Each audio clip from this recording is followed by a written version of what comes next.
Hai guys, semoga kalian selalu baik-baik saja ya. Penasaran dong seperti apa kisahnya? Oke lah, daripada kalian penasaran, mending kita langsung saja ke pembahasannya. Dan seperti biasa, biar kalian gak ketinggalan notifikasi kelanjutan film ini, silahkan subrek aja dan nyalakan loncengnya. Enjoy the movie. Episode ketiga ini diawali dengan diperlihatkannya suasana sungai pada pagi hari 16 km sebelah barat dari kota Boston. Di tempat itu, Joel yang sedang bersih-bersih terlihat masih menahan rasa kehilangan atas meninggalnya Tess di episode sebelumnya. Sekembalinya Joel dari sungai, ia pun masih terlihat diam seribu bahasa di hadapan Ellie, meski Ellie beberapa kali mengajaknya bicara. Karena bete terus didiemin, Ellie pun akhirnya mengingatkan Joel jika selama ini tidak ada yang memaksa Joel untuk mengantarkan dirinya dan juga memaksanya untuk melanjutkan misi. Jadi Ellie minta untuk jangan menyalahkan dirinya atas apa yang telah terjadi. Mendengar hal itu, Joel pun akhirnya sedikit mengerti. 5-hour hike. Hingga setelah mereka baikan, Joel pun langsung mengajak Ellie untuk melanjutkan perjalanan. Singkat waktu, setelah cukup jauh berjalan ceker, Ellie pun mulai penasaran dengan sosok Frank dan Bill yang akan menjadi tujuan mereka. Lantas Joel pun menjelaskan jika dulu ia dan Tess sering berkunjung ke tempat mereka untuk melakukan barter kebutuhan logistik. Di tengah perbincangan, Ellie yang sedari awal ingin memegang senjata terus saja ditolak Joel. Back a minute, I gotta grab some stuff. I have damn questions. Yes. So... Beberapa saat kemudian, Joel pun singgah dulu di sebuah toko terbengkalai untuk membawa beberapa barang yang pernah ia sembunyikan. Di dalam toko, Ellie yang sedari orok belum pernah main dingdong terlihat begitu senang saat menemukan mesin dingdong Mortal Kombat. Kemudian sambil menunggu Joel mencari barangnya, Ellie pun iseng berkeliling toko kali aja dapat barang yang berguna. Melihat sebuah pintu basement, Ellie pun merasa jika tempat inilah yang Joel cari, dan dengan ketengilannya, si Ellie pun nekat mengeceknya sendirian. Di dalam basement, Ellie pun mulai mengecek keadaan sekitar berharap mendapat barang berguna. Hingga betapa senangnya Ellie saat ia menemukan sebuah tampon. Sontak Ellie pun kaget saat mendengar suara makhluk di tempat itu. Dan setelah dicek, ternyata ada sosok runner yang akan bermutasi menjadi sosok clicker terjebak di bawah reruntuhan.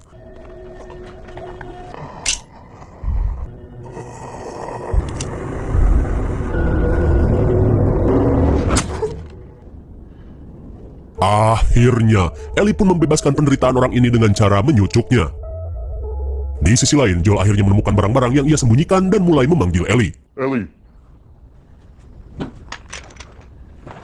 Picked over my ass. What are you doing?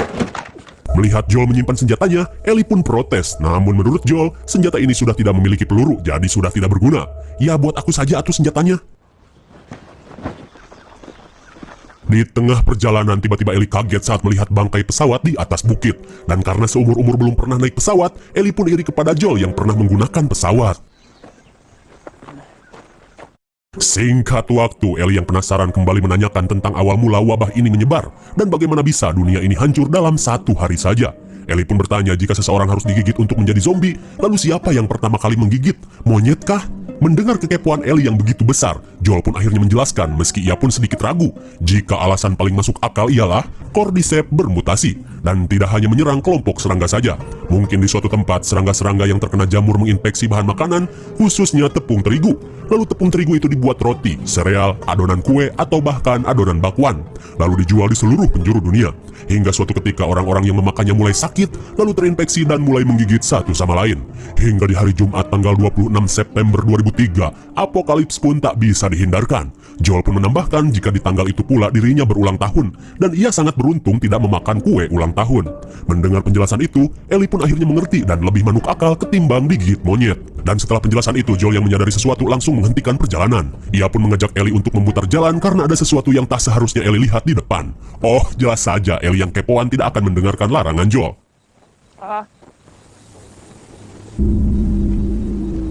Betapa syoknya Ellie saat ia melihat tumpukan tangkurak di dalam selokan. Lalu Joel pun menjelaskan beberapa hari setelah wabah menyebar, orang-orang di pedesaan mulai dievakuasi para tentara untuk tinggal di benteng pertahanan. Dan itu pun jika masih tersedia kuota. Namun jika tidak... Mendengar hal itu, Ellie pun heran jika mereka tak terinfeksi, kenapa mereka harus dieksekusi? Kenapa tidak dibiarkan saja? Lalu Joel pun menjawab, Dead people can't be infected. Kemudian scene beralih ke masa itu di tanggal 30 September 2003. Terlihat para tentara sedang mengevakuasi warga untuk dipindahkan ke penampungan. Akan tetapi, ketika semua orang sibuk dievakuasi, seorang pria gondrong bersembunyi di dalam basement dan memperhatikan mereka melalui CCTV. Ia pun seolah menolak untuk dievakuasi dan bersiap dengan senjatanya jika harus baku tembak dengan aparat. Hingga setelah mereka pergi, pria dengan segambreng peralatan bertahan hidup mulai keluar dari ruang persembunyiannya.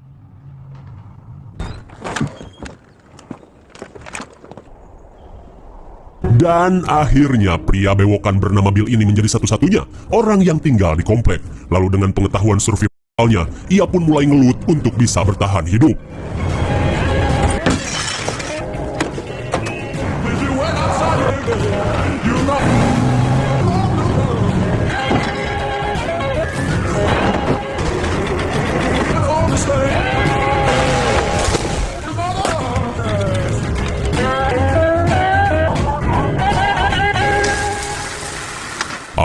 Akhirnya, Bill survival pun berhasil merombak kompleknya menjadi shelter pertahanan mandiri. Dan ketika ia sedang makan enak, tiba-tiba saja alarmnya berbunyi.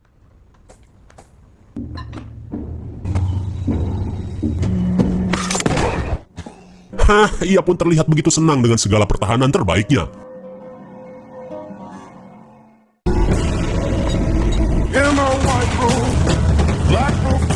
Singkat cerita, 4 tahun kemudian, Bill pun masih tinggal seorang diri di komplek pertahanannya. Hingga saat Bill sedang membuat peralatan, tiba-tiba ia pun heran saat melihat jebakannya diinjak sesuatu. Orang di dalam jebakan, orang itu berkata jika dirinya tidak terinfeksi. Lantas dengan langkah waspada, Bill pun akhirnya melihat seorang pria bewokan tak berdaya di dalam lubang. Pria itu pun berkata jika dirinya sedang menuju Boston karena shelter pertahanannya sudah porak-poranda diserang runner.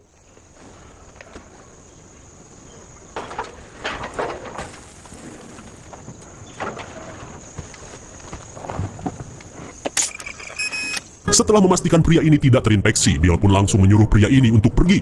Akan tetapi, pria ini berkata jika dirinya sangat lapar. Sambil memperkenalkan namanya, pria bernama Frank ini meminta belas kasih Bill untuk diberikan makanan. Ia pun berjanji, setelah makan jika Bill menginginkannya pergi, ia akan secepatnya pergi.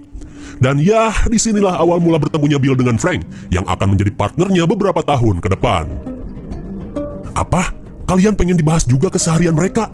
Ogah, karena nggak penting-penting amat. Skip. Singkat cerita, 3 tahun kemudian, tepatnya di tahun 2010, Bill dan Frank ini sudah menjadi partner, tapi terlihat mereka sedang berdebat, mempermasalahkan keadaan komplek yang sudah terlihat kumuh dan tak terurus. Frank pun menginginkan Bill untuk setidaknya membuat komplek ini terlihat indah dan nyaman. Tidak hanya di rumahnya saja, Frank pun kekeh meminta cat dan pemotong rumput, tapi jika Bill tidak mau capek, ia bisa mengerjakannya sendirian saja. Hingga setelah perdebatan yang cukup panjang, akhirnya Bill pun mengalah dan menyetujui keinginan Frank. Akan tetapi, Bill ingin tahu alasan Frank melakukan hal itu. Apa nggak capek dan buang-buang persediaan? Lantas Frank pun berkata bahwa sebentar lagi mereka akan kedatangan beberapa teman yang ia temukan di jejaring radio. Mendengar hal itu, sontak Bill pun ngamuk dengan kesotoyan yang Frank lakukan. Oh, ternyata berkat Frank lah ketika itu Joel dan Tess bisa berkunjung ke komplek Bill dan mulai mengenal satu sama lain. Meski Bill selalu waspada dengan senjatanya, tapi Tess memuji keramahan jamuan makan siangnya, apalagi di tengah suasana komplek yang terlihat begitu indah. Tak cukup itu, Frank yang ramah langsung mengajak Tess untuk berkeliling di dalam rumahnya. Oh, jelas saja, Bill langsung keberatan. Namun seperti biasa, Frank tak menanggapinya. Hingga saat Bill dan Joel berbincang-bincang, Joel pun berkata jika kami mempunyai banyak persediaan dan kita bisa bekerja sama memenuhi kebutuhan satu sama lain. Jadi bisakah kita berbicara dan simpan pistol itu? Lalu, meski Bill menghargai tawaran Joel, tapi Bill sudah merasa mandiri dan mampu bertahan bersama Frank. Mendengar hal itu, Joel pun sedikit tersenyum. Ia pun mengatakan jika pagar Bill sudah mulai berkarat dan mungkin hanya bertahan 1 tahun lagi. Tapi dirinya mempunyai beberapa bahan yang bisa memperkuat pagar Bill seumur hidup. Singkat waktu saat mereka akan pulang, Joel pun memperingatkan Bill bahaya dari para penjara. Karena cepat atau lambat, mereka pasti akan mengetahui tempat ini. We'll be fine.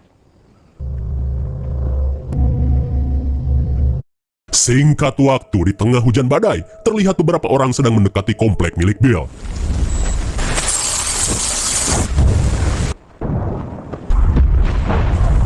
Dan benar saja, orang-orang itu adalah penjara yang berusaha menerobos masuk.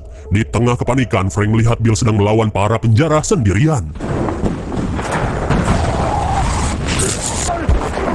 Oh, we gotta get you inside. I gotcha. Tapi meskipun begitu, untungnya benteng pertahanan Bill tidak mudah diterobos para penjara. Lantas Frank yang melihat Bill terluka berusaha mengobatinya. The fence will kill the rest of them. Tell me about the list. Joel. Apakah Bill baik-baik saja? Singkat waktu 10 tahun kemudian, terlihat Bill dan Frank yang sudah menua masih bertahan di komplek ini. Namun kini, Frank terlihat tak berdaya akibat penyakit stroke yang ia derita. Hari-hari Frank habiskan dengan damai sembari melukis keindahan yang ia lihat. Tapi di saat itu pula, Bill terlihat bersedih dengan kondisi Frank yang kian hari kian melemah. Dan setiap hari pula, setelah selesai makan, Bill selalu menyiapkan obat untuk sahabatnya ini. Hingga suatu ketika saat Bill dan Frank duduk berdua, Frank pun mengatakan jika hidupnya mungkin tidak akan lama lagi. Frank pun menasihati Bill untuk terus bersemangat menjalani hidup, karena sebelum dirinya datang, Bill pun mampu melewati semuanya sendirian. Mendengar hal itu, Bill pun tak kuasa menahan air matanya.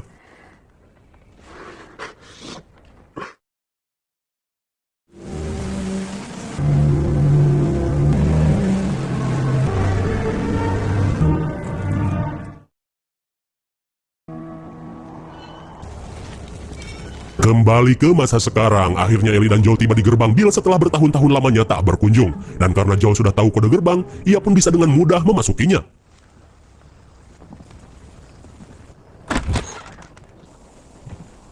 Sesampainya di rumah Bill, Joel pun heran dengan keadaan rumah yang terlihat sepi dan sudah tak terurus. Lantas Joel menyuruh Ellie menunggu, sementara dirinya akan mengecek keadaan.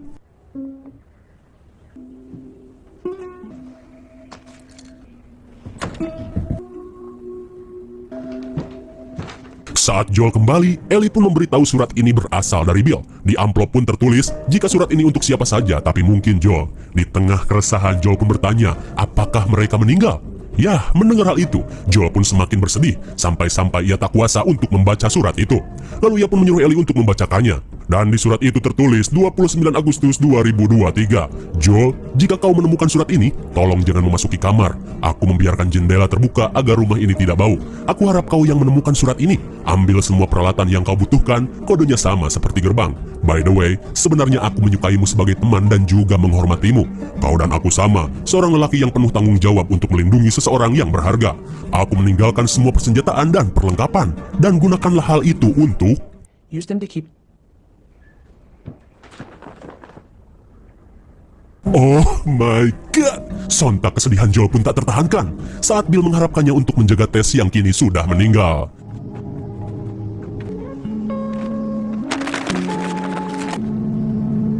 Di tengah kesedihan, Joel pun mengecek garasi mobil, akan tetapi baterai aki lagi-lagi menjadi kendala. Namun saat Joel mengecek kulkas, ternyata Bill sudah mempersiapkan bahan-bahan pembuatan aki. Cerdas sekali. Singkat waktu, Joel pun kembali dan menyuruh Ellie untuk menunjukkan tangannya.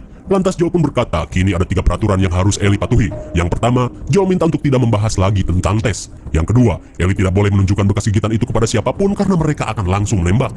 Yang ketiga, Ellie harus nurut. What you say goes. Dan kini, rencana Joel adalah mencari di mana adiknya Tommy berada.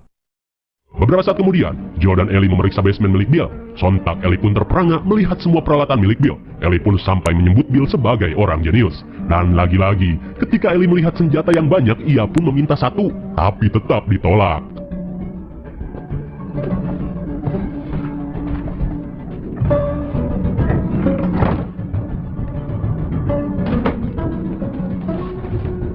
Well, you look pretty.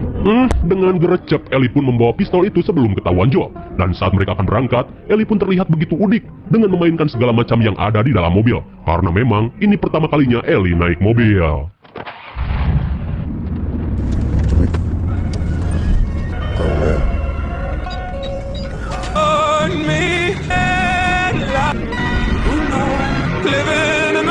Saat petualangan Joel dan Ellie berlanjut, episode ketiga pun sudah berakhir. Bagaimana? Cukup lumayan bukan? Ya, minimal mengetahuilah segala informasi yang Joel ceritakan kepada Ellie. Dan dari perlengkapan yang Bill siapkan, Ellie dan Joel akhirnya mendapat banyak persediaan, sekaligus mobil untuk melanjutkan petualangan. Dan kini perjalanan Joel adalah untuk mencari di mana adiknya berada. Kita nantikan saja episode keempat The Last of Us minggu depan. Thanks for watching and see you on next video. Bye-bye.